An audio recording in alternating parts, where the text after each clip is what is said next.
Step into the covert world of espionage, where every glance may be a lie, and every touch could be the beginning of betrayal. These gripping stories expose the ruthless chessboard of intelligence operations, where honeypot seductions, silent assassinations, and covert missions unfold in the shadows. In a realm where governments weaponize secrets and human weakness is the ultimate vulnerability, operatives are seduced, manipulated, and turned into pawns for the enemy. Each tale explores the personal cost of deception, the fragility of loyalty, and the blurred lines between love, power, and survival. Welcome to the world where trust is a liability, and betrayal is just another move in the game. Thank you for listening to Seduce and Extract. The Asset Part 2. Marina Cafe Laituri, Kotka, Finland. Meyer stepped into the Marina Cafe Laituri, the familiar chime of the doorbell muffled by the hum of conversation and the hiss of the espresso machine. The warm scent of ground coffee beans and fresh pastries wrapped around him, a welcome contrast to the sharp bite of the winter air outside. It was a ritual for him. Mid-afternoon espresso, a brief moment to reset between the endless churn of classified reports and operational briefings. He joined the short queue, scanning the menu out of habit, though he always ordered the same thing. Then, out of the corner of his left eye, movement caught his attention. A tall, broad-shouldered man with graying hair pushed open the cafe door. His build was unmistakable solid, like someone who had carried weight for a living, whether in gear or secrets. His coat was nondescript, the kind you could buy in any outdoor supply store in Helsinki, but it was worn with the casual ease of a man who didn't want to be remembered. The man's gaze swept the room once before settling briefly on Meyer. Their eyes met for less than a second. A small nod, barely perceptible, was all it took. The message was clear. Follow. Meyer didn't react outwardly. He stepped to the counter, ordered his espresso in Finnish, paid in cash, and waited just long enough to avoid suspicion. Cup in hand, he drifted casually toward the back of the cafe. The gray-haired man was already moving, walking with the slow, confident stride of someone who expected to be followed, but never chased. They passed a narrow hallway lined with stacked supply crates and a bulletin board covered in faded event flyers. At the end of the hall, a single door led outside. The man pushed it open, holding it just long enough for Meyer to slip through behind him. The air in the alley was colder, sharper, and smelled faintly of diesel. Parked along the building's brick wall was a black suburban engine running, exhaust curling up in thin white plumes. The vehicle looked too clean for the slush-covered street, its tinted windows swallowing the pale daylight. The man stopped beside the rear passenger door, his gloved hand resting on the handle. He pulled it open and gave Meyer a look that was equal parts command and courtesy. Without a word, Meyer stepped forward and slid into the back seat. The leather interior was warm, the hum of the heater muffling the outside noise. The door closed with a heavy, deliberate thunk. A second later, the gray-haired man was in the front passenger seat. From the driver's side, a voice calm, measured, and unfamiliar spoke without turning around. Good afternoon, Director Meyer. We need to talk. All the windows were tinted deep black. No one outside could see them. No one inside could see out. Good afternoon, sir, Meyer said evenly, settling into the seat. His posture was calm, but his eyes tracked every detail. The driver's hands on the wheel, the slight vibration of the idling engine, the faint smell of leather mixed with coffee. The man in the driver's seat didn't turn around. His voice was steady, precise. Yuri Ivanovich Nosenko, codename Robert William Walton, is a well-known FSB operative. We've been looking for him for the last 10 years. Meyer leaned back slightly. Go ahead. Yuri is a senior officer with Directorate C, the man continued. Highly intelligent. Graduate of Plekhanov Russian University of Economics, Russia's most elite institution for economic strategy. He's an expert in operational finance, logistics, and covert asset funding. He's also a trained marksman sniper qualified. Hand-to-hand combat, specialized killhouse training, urban infiltration, and deep cover counterintelligence. Before joining the FSB clandestine service, he served with Spetsnaz GRU, Tier 1 operational unit. Meyer let out a low whistle. Geez. From the front passenger seat, the gray-haired man who had brought him here glanced back briefly. We know, he said flatly. That's why we're thanking you for helping us pinpoint him. He's one of our high-value targets. Meyer shook his head. Don't thank me, thank Maria. The driver's voice sharpened slightly. Speaking of Maria, we know she's been in a relationship with him for 3 years. That's what she told me, Meyer said, keeping his tone neutral. The driver asked the question like he was testing the edges of Meyer's conviction. You don't think she's actually been turned? That she's just playing us? No, Mayer said firmly.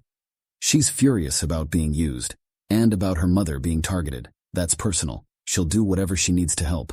She's not just a good officer, she's motivated now. Good, the man in the driver's seat replied, the words slow and deliberate. Because when this operation goes down, we'll need her. Not as background support, not as a messenger, as the point of contact. Mayer didn't flinch. Then you'd better be ready for the storm she'll bring with her. The driver finally glanced at him in the rearview mirror, the faintest trace of a knowing smile on his lips. That's exactly what we're counting on. The driver reached into the center console and pulled out a slim, black dossier. He handed it back over the seat without turning. Mayer took it, feeling the weight not of paper, but of finality. Here's the operational plan, the driver began, his tone all business. Step 1. Maria makes contact with Yuri. She tells him she has the intelligence he's demanding: transmission logs, sensitive compartmented information facility traffic, Baltic intercept data. No delays, no hesitation, she has it all. Mayer flipped the folder open, scanning the printed timeline and support diagrams. Step 2. The driver continued. She arranges a meet for the handoff. We have chosen the southwestern side of Sapakanlati Lake. A sniper will be set up on the roof of the Arto Tulsa arena. It is public enough for our surveillance to work, but private enough for him to think he's safe. That's when the risk spikes. Once Yuri has the intelligence, the probability is high, very high, that he will try to kill her on the spot. He won't want a loose end. Mayer didn't look up. I assumed that as well. I'll warn her. Correct, the man said, his voice dropping a notch. Make sure she knows he will try to kill her. There was a beat of silence in the Suburban before the driver went on. However, our team will be in place. Finnish Jaeger Special Operations will be embedded in the Perimeter 1 sniper in Overwatch, with a direct line to my command post. If Yuri makes a move on her, he won't have time to pull the trigger twice. Mayer nodded once, closing the dossier. Good. That means she has a chance. Correct, the driver affirmed. And at the same time this operation is going down, an FBI-CIA joint detail will be operating stateside. They'll grab Maria's mother and relocate her to a secure facility. She's been under discreet surveillance for the past week. We've already established a zero-contact bubble around her location. A small exhale escaped Mayer. Excellent, that'll take pressure off Maria. The gray-haired man in the passenger seat turned slightly. It'll also take away Yuri's leverage. Once he loses his bargaining chip, all he'll have left is desperation. Mayer's eyes hardened, and desperate men make mistakes. The driver's hands tightened slightly on the wheel. Exactly, and when he does, we'll be ready. Sapokanatilik. Maria hadn't heard from Yuri in 3 weeks. Each day that passed was like standing on the edge of a cliff, waiting for the wind to shove her over. The burner phone he had given her sat on her nightstand every night, its presence a constant, cold reminder. The battery indicator had dropped to a single red bar that morning. She'd been checking it obsessively, terrified she might miss his call, the call that would set everything in motion. 2 days ago, she had finally broken the silence. Using the terse, clinical phrasing they had agreed on, she sent him the message. Package ready. It was the trigger phrase that told him she had the intelligence he demanded. Late on Friday night, Maria returned to her hotel room with every muscle in her body aching. Since arriving in Kotka, she had worked every single day-long hours in secure facilities, reviewing endless pages of system logs, holding her cover together like glass in a windstorm. She needed sleep more than anything. She slipped her keycard into the door, stepped inside, and let the soft click of the lock fall into the silence. The room was dim, lit only by the pale glow of the city bleeding in through the curtains. She set her keys and ID badge on the desk, shrugging off the weight of her messenger bag. She had just started unbuttoning her coat when she felt it. A vibration. Her entire body froze. The burner phone was still in her coat pocket. Fear surged instantly through her, sharp and cold Mayer's words replaying in her mind. Once Yuri has the intelligence, he'll probably kill you on the spot. Her hands shook as she reached into her pocket. The small black phone felt heavier than it should. She flipped it open, the weak glow of the screen cutting through the shadows. One message. Location change. Pick up at Raja Market off 170, 10 a.m. Maria's pulse spiked. This wasn't the location the operation had been built around. Every detail, the Overwatch positions, the sniper's field of fire, the extraction routes, was tied to the original meeting spot. Changing the venue at the last minute risked everything.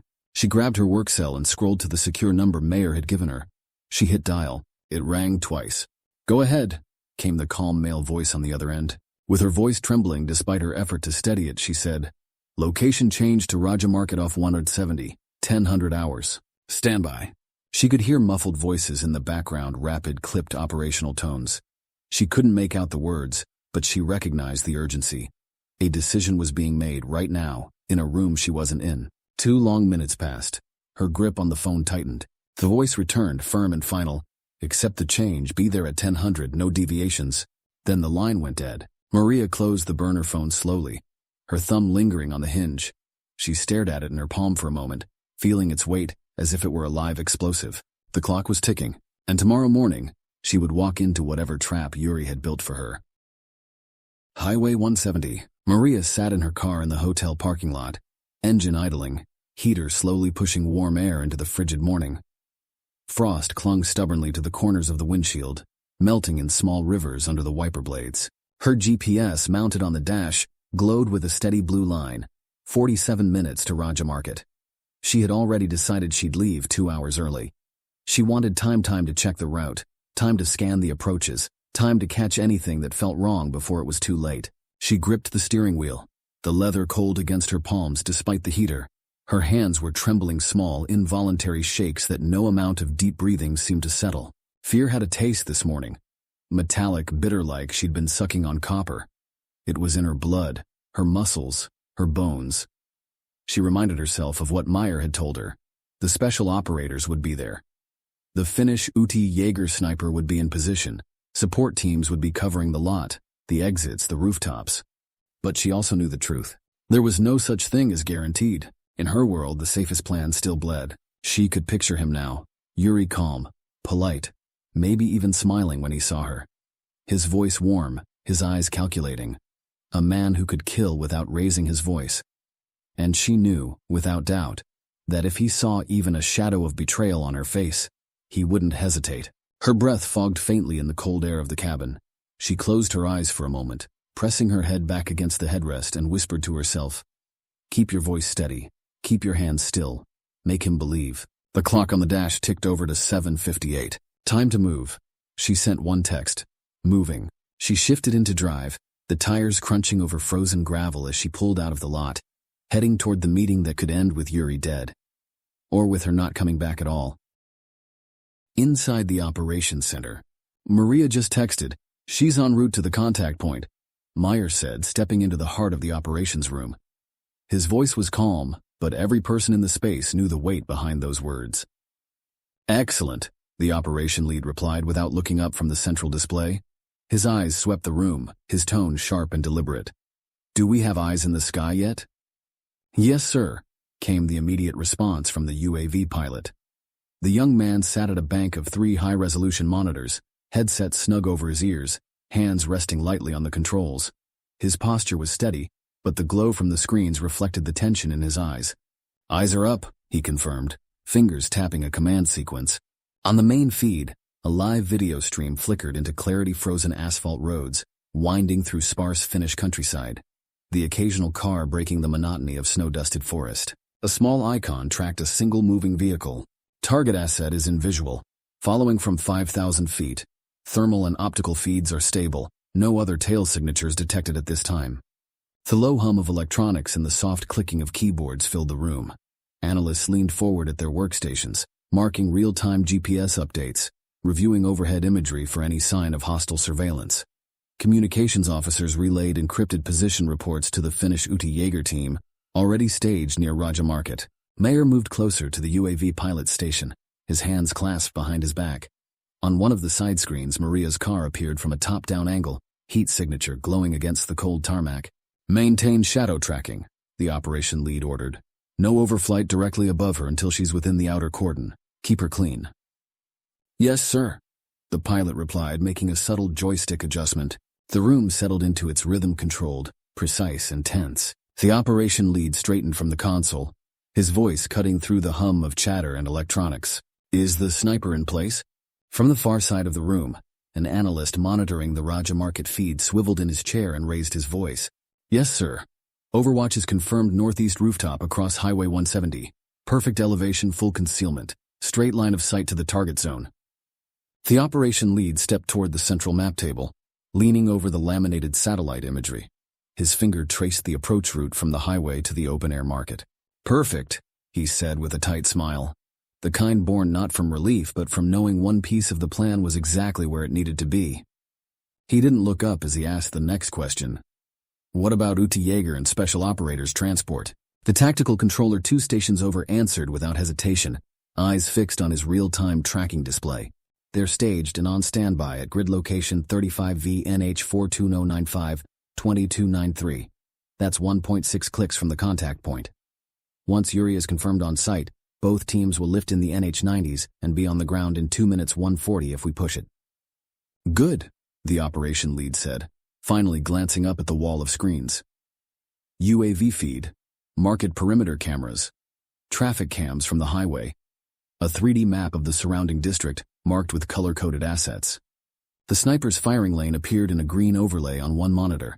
The Ute Jaeger intercept path was plotted in red. The special operator's containment pattern blinked in blue, waiting for the execution order. All that was missing now was Yuri Ivanovich Nosenko stepping into view. When he did, the whole board would light up. Raja Market. Maria eased her car off Highway 170 and into the Raja Market parking lot, her tires crunching over patches of frozen grit. The wide expanse of asphalt stretched out before her, mostly empty this early in the morning, except for a scattering of cars dusted with snow. She slowed, scanning the lot, her eyes flitting from the store entrance to the perimeter road, to the shadowed edges where the snowdrifts met the tree line.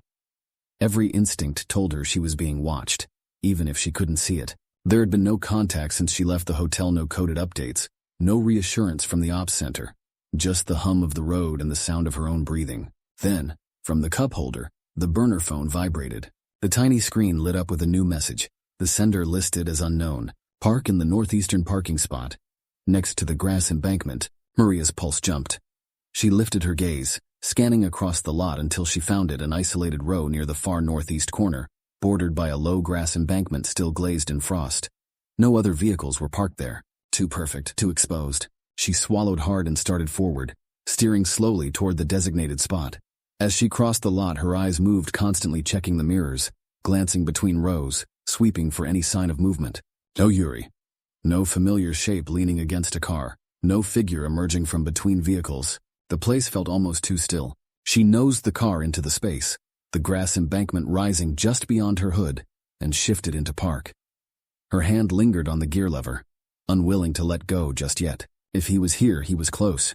If he wasn't, then this was just the first move in something she couldn't see yet. Valimanjoki River, Finnish-Russian border. Maria glanced down at her watch. 47 minutes until Yuri was supposed to arrive. She leaned back against the headrest, closing her eyes, trying to slow the pounding in her chest. Her breaths came in measured draws, inhale through the nose, exhale through the mouth, counting each one in an attempt to anchor herself. The smell of the car's heater and faint trace of her perfume mixed in the still air, but it did little to soothe her. The minutes crawled. She could feel each tick of the second hand in her bones. Out here, alone in her car, the silence felt heavy, pressing in against the windows.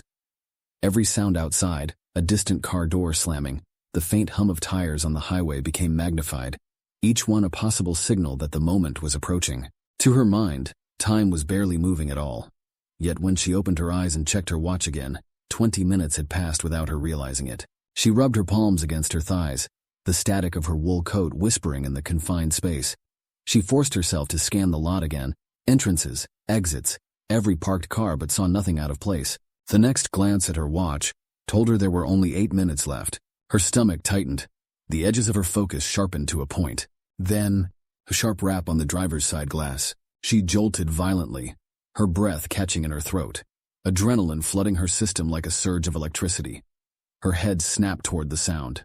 Yuri was standing just outside her window. "Command, this is Overwatch." The sniper's voice came low and even over the encrypted channel, the background wind a faint hiss in the transmission. "Go ahead," came the reply from the comms desk. "I have eyes on Yuri exiting his vehicle," the sniper reported. "Target is moving on foot, approaching the asset's position. Range, 175 meters. Clear line of sight." "Roger," the comms officer acknowledged, tone clipped. Inside the operations center, the words landed like a starter's pistol. The operations lead immediately snapped his fingers in rapid succession, pointing toward different stations as he barked orders. "All right, people, operation is now active. Eyes up, every feed, every channel. Get those choppers moving now. Analysts leaned into their screens, tracking Yuri's movement from both aerial UAV footage and ground-level surveillance cams. Markers on the digital map updated in real time, the red icon labeled HVT-1, now moving steadily toward the blue icon labeled Asset. The tactical controller snatched up his headset mic. Eagle Flight, this is Control all teams, you are green. Lift now, repeat, lift now, target is on sight. The reply was instantaneous, the deep thrum of rotor blades already audible over the comms. Within seconds, 4 NH-90 tactical helicopters were airborne, lifting from their concealed staging area.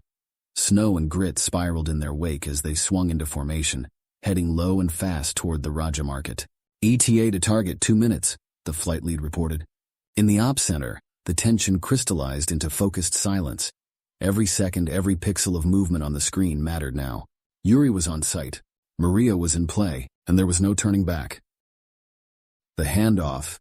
Yuri stood just outside the driver's side door, his posture relaxed, but his presence radiating quiet control. The winter light caught in his pale blue eyes that didn't blink, didn't waver, as they locked onto hers through the glass. Maria felt the weight of that gaze pressing down on her chest. Slowly, deliberately, she reached for the handle and pushed the door open. The cold air rushed in, carrying the faint scent of frost and exhaust. She stepped out, squaring herself in front of him. For a moment, neither of them spoke. The parking lot seemed to narrow around them, the space between predator and prey shrinking to just a few feet. I cannot believe you put me in this position, Maria said, her voice laced with a tremor that could have been anger or fear. Yuri tilted his head slightly, studying her expression. Maria, he said, his tone low but edged with something harder. It's not personal. The conviction in his voice wasn't meant to comfort. It was meant to remind her that she was just another piece on his board. He took a half step closer. Do you have the information? Maria swallowed, letting her breath hitch just enough for the effect. Yes, she said. She blinked rapidly, her eyes welling not from grief, but from the controlled release of tears she had practiced in mirrors and interrogation rooms. Fake tears slid down her cheeks, glistening in the cold light. To Yuri, they would look like resignation. To Maria, they were the perfect camouflage. Maria reached into her bag, pulling out 2 thick manila envelopes. She held them out, her hands steady despite the adrenaline flooding her system. The information you asked for, she said, her voice soft but audible over the distant hum of traffic. I could only get 12 months' worth. Yuri took the envelopes, his eyes flicking down briefly as he weighed them in his hands. For a heartbeat, the tension seemed to plateau, 2 operatives locked in the cold transaction of betrayal. Then something shifted, his posture straightened, his expression hardening into a mask of suspicion. His gaze snapped back to her face and Maria saw the change, the calculation in his eyes turning to fury. You set me up, he said, the words low, almost guttural. Before Maria could respond, his head jerked to the right, instincts pulling his attention skyward. Over the treetops, the distinctive thumping of rotor blades swelled rapidly, deep and rhythmic, like the pounding of a war drum. 4 NH-90 tactical helicopters burst into view, cresting above the forest in tight formation, moving fast and low. Yuri moved instantly. In one fluid motion, he dropped the envelopes, his hand going to the holster under his coat. The black grip of his sidearm cleared leather, the barrel swinging upward toward Maria's head. He never got the shot. A single crack split the air. The sniper's round punched through his right shoulder, spinning him backward with a force that tore the pistol from his grip and sent him sprawling to the pavement. The envelopes scattered in the wind, pages spilling like leaves. Maria's training kicked in. She turned and bolted toward the nearest cover, a concrete barrier at the edge of the lot dropping low, as the thump of the helicopters grew deafening. On the ground, Yuri gritted his teeth, the pain radiating from his shoulder like fire. He rolled, dragging himself toward the shadow of a parked delivery van, using it for partial cover. The NH-90s roared closer, their downdraft kicking up grit and loose paper. Shadows swept across the lot as the birds banked into position. Yuri lunged for his car, ignoring the blood soaking through his coat. He had seconds, maybe less, before the operators hit the ground. Yuri pushed himself up from the asphalt, teeth clenched against the pain searing through his shoulder. He didn't look toward the helicopters. He didn't have to. The roar above told him they were already almost on top of him. He broke into a sprint, boots hammering the frozen pavement, weaving low toward his vehicle. The sniper's second shot cracked through the air, splintering a chunk of pavement inches from his path. Yuri yanked the driver's side door open, half falling into the seat. His blood-slick fingers twisted the ignition, the engine growling to life. Without hesitation, he slammed the gear shift into drive, tires squealing as he shot forward. Overhead, two NH-90 gunners tracked him from their open side doors. Muzzle flashes lit the underbellies of the helicopters as controlled bursts of 7.62mm tore into the rear of his car. The rounds chewed through the trunk panel and punched into the taillights. One burst shattering the rearview mirror in an explosion of glass. Yuri jerked the wheel hard, his eyes never leaving the narrow exit of the lot. He swung the car onto the main access road, the engine straining under his sudden acceleration. Seconds later, he reached the intersection with Highway 170 and threw the wheel right, tires screeching as he merged eastbound. The road ahead stretched into a corridor of snow-dusted forest, the pale morning light flickering between bare branches. His breathing was ragged, his injured arm pressed tight against his side. But his mind was already running the next steps. He had one advantage, the geography. Eastbound on 170 would eventually take him toward the Russian border. He knew the crossing there was thinly manned, a sleepy post used mostly by truckers and locals. Far less security than coming into Finland. If he could reach it before the Finns and their American friends boxed him in, he might just make it home. And if he made it home, the hunt would be over. Inside the operations center, the operations lead strode quickly across the operations center floor, his boots echoing against the tile. His eyes locked on the glowing bank of tactical UAV control monitors. "Listen up, everybody," he said sharply, his voice cutting through the layered hum of chatter and comms traffic. "Target is on the run. Controller, are you locked on his vehicle?" "Yes, sir," the UAV operator replied, fingers moving with practiced precision across the console. His headset crackled faintly as live telemetry scrolled down one screen, and the real-time video feed filled another. "Excellent," the operations lead said, leaning in to watch. "Stay tight on his movement, don't lose him in the tree line." Turning, he pointed toward Mayer. "Mayer, I need you to call the border crossing. Tell them the target is moving east and will be at their location in less than 2 minutes. I want that post shut down." "I'm calling now," Mayer replied, already lifting the secure handset. He moved toward an isolated comm station, flipping through his mental playbook for the right code phrase to trigger a hard closure. The UAV's overhead feed stabilized on Yuri's vehicle, its dark frame cutting through the pale strip of Highway 170, snow-dusted forest flashing past on either side.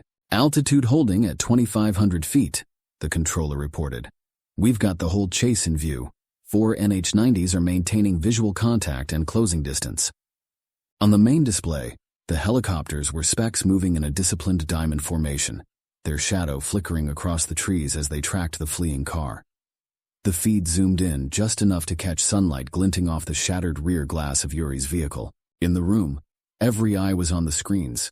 Every movement of that car dictated the next moves of multiple teams, spread across 2 nations. The operations lead folded his arms, gaze fixed on the map overlay. The operations lead pivoted sharply toward Mayer, his voice tight and urgent. "Did you get in contact with border security?" Mayer had one hand clamped over the radio handset, the other gripping the edge of the console. His face was drawn tight with frustration. "No one is answering the fucking radio," he snapped, raising his voice over the din of comms chatter. A murmur of tension rippled through the room. The lead's jaw flexed, his eyes snapping back to the UAV feed. On the central screen, Yuri's vehicle was a dark blur cutting across the snow-flecked highway. Seconds later, it appeared in the wide-angle view of the border, crossing a small, unassuming checkpoint nestled between 2 skeletal watchtowers. No visible movement, no vehicles queued, no sign of armed guards. "Where the hell are they?" one of the analysts muttered under her breath. The lead leaned forward, his palms flat on the console. They all watched as Yuri's car slowed slightly, rolled past the deserted booth without a single brake light flashing, and accelerated again, disappearing into the trees on the Russian side. "Shit," Mayer said, slamming the radio handset down. No alarms, no gunfire, no interception. Just like that, the HVT was gone across the border and out of their jurisdiction. The operations lead's eyes stayed on the empty crossing for a long moment before he straightened and exhaled slowly. Valimanjoki River Crossing. As Yuri's car rolled past the crossing, the icy border post shrinking in his rearview mirror, he glanced down at his shoulder. As Yuri's car rolled past the unmanned crossing, the icy border post shrinking in his rearview mirror, he glanced down at his shoulder. Blood was pouring from the exit wound, soaking his coat, dripping onto the seat and center console. Each heartbeat sent a hot pulse of crimson down his arm. The pain was sharp, but the dizziness creeping into the edge of his vision was worse. The wheel jerked suddenly in his weakening grip, pulling hard to the right. He cursed, trying to correct, but the tires skidded on the icy shoulder. Crack! A single, precise shot tore through the air. His front left tire exploded, the car lurching violently. Yuri fought to keep control, but momentum carried him over a small snow-covered embankment, the suspension groaning as the vehicle dropped into the open field beyond. The car bounced hard across frozen ruts, snow and dirt spraying up behind it. He kept his foot on the accelerator, pushing the battered vehicle another 400 feet before he realized the effort was futile. Through the smeared windshield, he spotted the glint of water ahead. The Valimanjoki River, a thin, icy ribbon cutting through the white landscape. The Russian bank was just a few hundred yards away. The low rhythmic whump whump whump of rotor blades grew louder. They were close. Yuri didn't hesitate. He flung the door open and stumbled out, one hand clamped hard against his shoulder. The cold bit into his face as he broke into a run, boots punching into the snow, each step sending a hot spike of pain through his body. The helicopters were closing fast now, shadows sweeping across the field. One NH-90 swooped in low, its downdraft ripping at the snow, throwing it into Yuri's face in blinding sheets. The force knocked him off his feet, sending him sprawling onto his side. Gritting his teeth, he rolled and pushed himself up again. His vision swam, his legs felt leaden. Two helicopters touched down hard in the field behind of him, their rotors blasting icy wind that cut through his coat. Operators in dark gear began pouring out, weapons up, fanning into a wide arc. Snow crunched in steady, deliberate rhythm under the boots of the 10-man Uti Jaeger Regiment, an American Special Operations team, as they moved in a staggered combat line. Low, hunched silhouettes against the horizon, they advanced through the field near the riverbank. The Jaegers were Finland's elite direct action unit, trained to kill quietly and with absolute precision. In the cold, they looked like part of the landscape itself, their white and gray camouflage breaking their outlines against the frozen reeds and snow. The Americans mirrored their movements, rifles up, muzzles sweeping in practiced arcs. No wasted steps, no sound but the crunch of snow and the faint metallic clink of gears shifting with each stride. Ahead, Yuri was moving faster than a wounded man should. He cut through a brittle wheat field that bordered the Valimanjoki River, stalks snapping under his boots, his breath a ragged white plume in the cold air. His coat whipped behind him in the wind. He was too close to the river. He knew it, they knew it. In the overwatch scope of a Jaeger sniper positioned prone, his figure filled the crosshairs. The reticle tracked his head as he moved, swaying slightly with each lurching step. A faint glint of red light brushed the side of his temple, just for a heartbeat. Then, crack. The 7.62mm round struck like a hammer. It punched through the right side of Yuri's skull, exiting in a mist of crimson against the pale air. His body froze mid-stride, momentum carrying him one more step before he crumpled forward, lifeless. The current of the half-frozen river swallowed him almost immediately. His body bobbed once, twice, then drifted downstream, turning slowly toward the Russian side. The Jaegers moved in, fanning out at the water's edge. They stood still, rifles lowered but ready, eyes tracking the floating corpse until the current pulled it into the darkness beyond their jurisdiction. No celebration, no words. Target neutralized, came the quiet report over the comms. The mission was over. The Jaegers and Americans exfiltrated back to their operation staging area, leaving only the whisper of the river and the trail of disturbed snow to mark the place where Yuri Ivanovich Nosenko had fallen. Helsinki, 3 days later. Maria stood alone inside the hangar at Kimi Airfield, the morning light spilling in through the high windows in pale, dusty beams. The air smelled faintly of jet fuel and cold metal. On a folding table before her lay a neat stack of documents: passport, driver's license, birth certificate. All of them bore a name that wasn't hers. The address was a place she'd never been. The face in the photograph was hers, but the identity was something else entirely. Her old life had been wiped away in black ink and database purges. Outside, the crunch of tires on cold snow echoed in the stillness. A black SUV rolled into view, stopping just short of the open hangar doors. The glass was tinted deep, but as she approached, the rear window hummed down slowly.